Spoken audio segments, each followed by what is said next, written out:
I don't know about you, but I have found these last 25 hours of Tishah B'av to be one of the most emotional, moving, heart-wrenching Tishah B'avs that I've ever experienced. Not just because we couldn't be together reciting kinos as a shul, not just because we weren't together to be misabel together, but in light of all the challenges, the suffering, the difficulties, the trauma, the distance which we've experienced these last months, I found myself to really feel the pain, to understand what it means to long for Yerushalayim, for Binyan Beis HaMikdash, more than ever. But I'm finding even more difficult is that in less than 24 hours, we will enter into Shabbos Kodesh. And this Shabbos is Shabbos Nachamu, a Shabbos of Nachamu, of comfort. And I ask myself and I ask you, where's the comfort? What has changed? Last Shabbos was Shabbos Chazon. We didn't have the Beis HaMikdash. We read the Navi, Chazon, Yeshayahu. This Shabbos we read Nachamu, Nachamu Ami, comfort, comfort my nation. But where's the comfort? Just 24 hours ago we were on the floor crying, tearing, saying kinos, asking HaKadosh Baruch Hu, Nachem Hashem Elokeinu, give us a Rachmanus, give us Nechama, give us comfort. Where's the comfort? Where's the consolation? Where do we feel that sense of redemption, the Geulah Shlema? What's changed? I'd like to share with you, as Tishah B'av has just ebbed away, 2 stories and 2 lessons as to how we can push forward, how we could trailblaze past Tishah B'av and move toward Tu B'av and move toward a sense of Geulah. The 91-year-old Eli Wiesenthal, the well-known Nazi hunter Simon Wiesenthal, was granted a very, very wonderful gift by the rabbinate in Europe. And he was given an award for his incredible human efforts in terms of finding and searching Nazis throughout his long and illustrious life. And upon receiving the reward, he mounted the bima, he mounted the podium where he would speak from, and he shared with his large group of rabbis, the following story.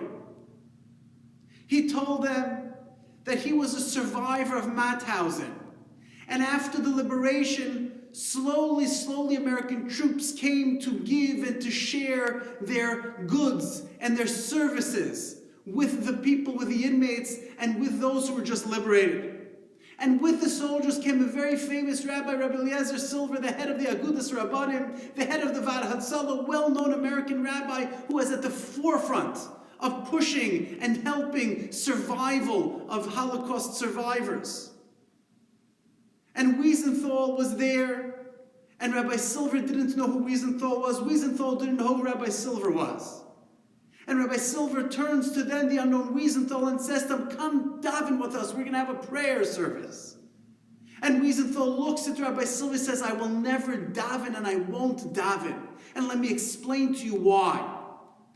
And Simon Wiesenthal tells him that when he was in Mauthausen, there was a Jew, a very pious religious Jew, who snuck in a sitter into the concentration camp. And he was amazed that this Jew was able to daven out of a sitter during such difficult, trying circumstances with death and corpses surrounding him. But slowly he watched that this man every day rented out his sitter to other inmates in the camp for their daily rations of food.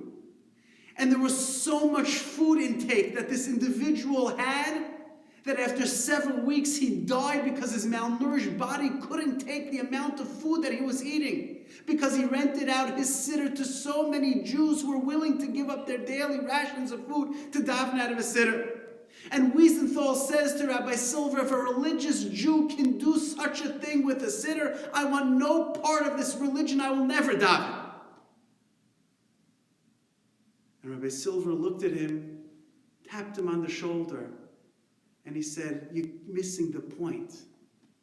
You could look at that Jew and what he did and how he acted, but instead look at the Jews who waited online to give up their rations of daily food in order to daven out of a sitter. That's how you have to look at the situation. You're missing the point, you're missing the boat. Don't look at the inappropriate, the wrong, but look at the positive and the good. And Wiesenthal told a group of rabbis, he joined Rabbi Silver that day and he went to the prayer service. One thing that we must take out of Tisha B'av Tafshin Pei 2020, and in the situation that we find ourselves in, the world of coronavirus, is perspective. How do we look at a situation? How do we view what's happening? Is the glass half full or half empty? There's so many people I speak to are struggling, are having difficulties, challenges, emotional, spiritual, physical, in hospitals, out of hospitals, emotional ups and emotional downs, quarantined at home. But the difference between those who will succeed and survive and those who are able to smile and to look at the situation from a glass is half full perspective. And that's Shabbos Nachamu. It doesn't happen automatically. Redemption, healing, success is not an automatic. It's up to us. We bring the Nachamu. Nachamu, Nachamu, Ami, the Pasuk says. Ami, you, the nation, we have to do something about it. We need to find the Nachamu. We need to find the comfort. We need to find the consolation. We need to be with each other. And we need to inspire each other and comfort each other and console each other. It's not a drop in a bucket or a spill from heaven that's going to comfort us. We need to find it within ourselves. We need to look and to try to find the silver lining in every situation. That's where the Nachamu lives post Tishah B'av, even though we still don't yet have the Beis HaMikdash. And that's how the Beis HaLevi explained the final psukim in Eicha. And the pasuk says, Yirmiyahu Hanavi al Zehaya Davar Libeinu Aleila Chashchu Eineinu. Yirmiyahu says he cries and his heart is pouring out and is tearing and is blackened by the following Al Har Tzion Shishamim Shualim Hilchuba. He sees on Har Habayis, on Har Moriah, on mountains of mountains, the ultimate mountain. Shualim Hilchuba, fox, were walking across Kadesh HaKadoshim, and that made him cry and made him tear and made him be so sad. How could it be that this mountain that housed the holiest of holies, the Kodesh HaKadoshim, the Ol Moed, the Beis HaMikdash, Shualim Hilchuba, fox, they don't belong there.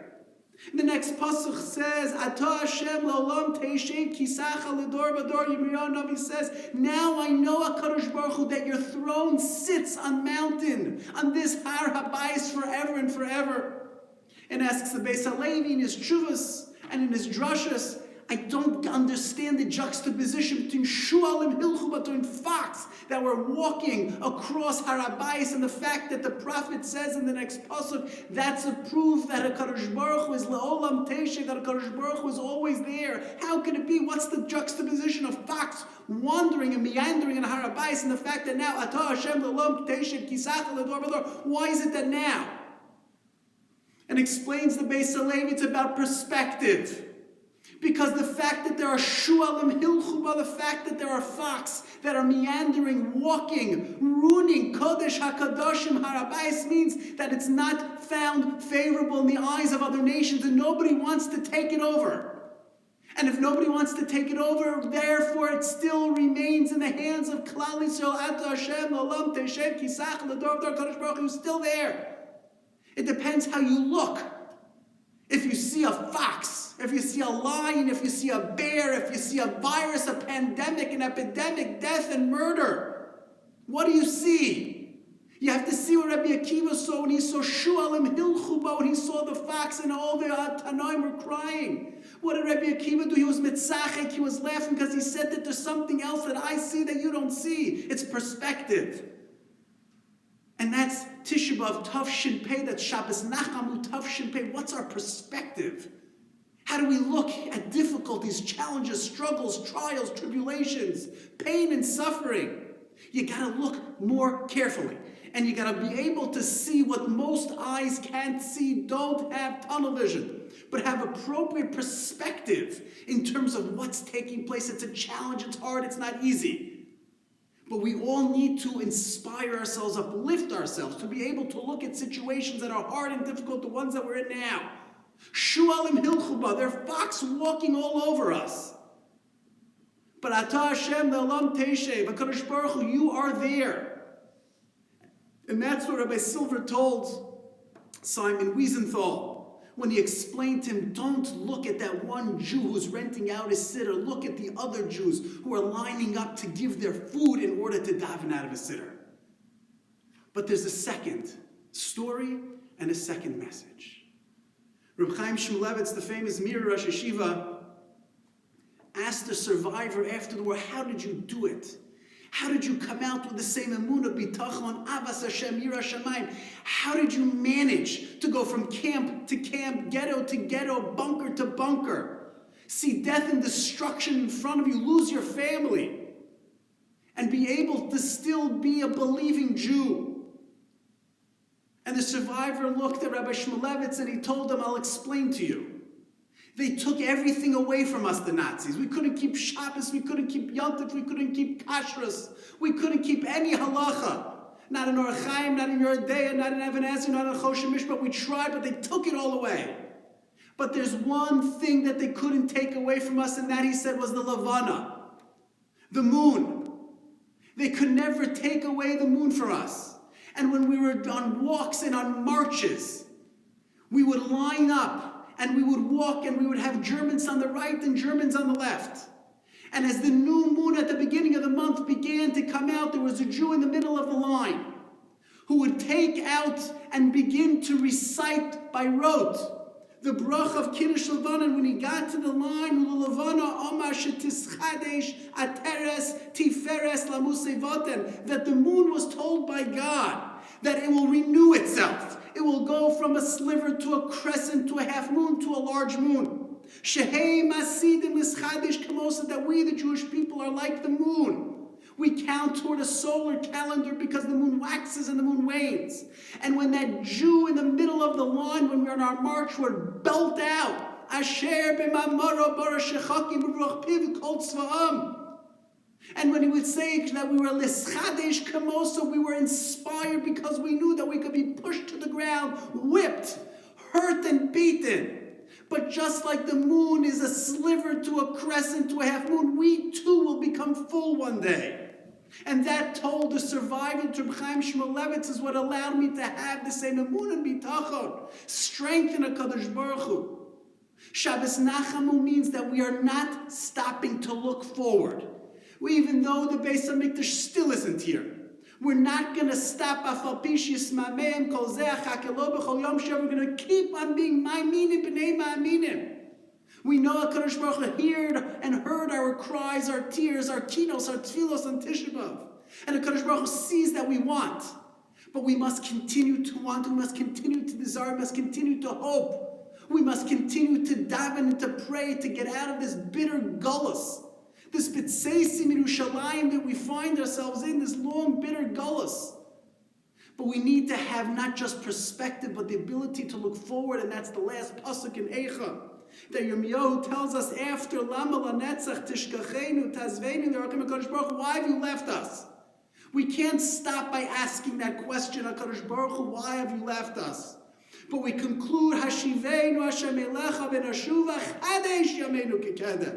HaKadosh Baruch Hu, renew our days of old. Chadesh yameinu kikedem. That's the Levana, and that's why this Motzei Shabbos we make the bracha of Kiddush Levana, the Halach and the Ramah. We recite Kiddush Levana after Tishah B'av, because that's the mitzvah to take away from Tishah B'av, is the ability to see farther, to look ahead. We're not going to stop with the question of where are you, HaKadosh Baruch Hu. We're going to stop by asking HaKadosh Baruch Hu, please. We're waiting, pining, hoping, and praying every second. We're mechake kates Yeshuaso. And thus this Shabbos Nachamu, we need to be uplifted by our perspective in difficulties and challenges. And we can't stop, but we have to keep on pushing, moving forward, thinking and hoping and praying and pining, because that's what HaKadosh Baruch Hu wants from us, and that's what our ancestors want from us, and that's what we can do, and that's what we will do. We pray to HaKadosh Baruch Hu that He sends us the Nachamu, that He promises us in this week's Haftarah of Nachamu, but it's up to us, Ami. We need to have the perspective. We need to be able to look forward. And yes, let's leave Tishah B'av inspired, uplifted. Let's go through Shabbos charged like never before. And we zochet to Yibonei Beis HaMikdash b'mheira v'yameinu v'sein chelkeinu b'sarasecha, wishing you a wonderful Shabbos of Nachamu, of Yeshuos, and Kol Tov Zel.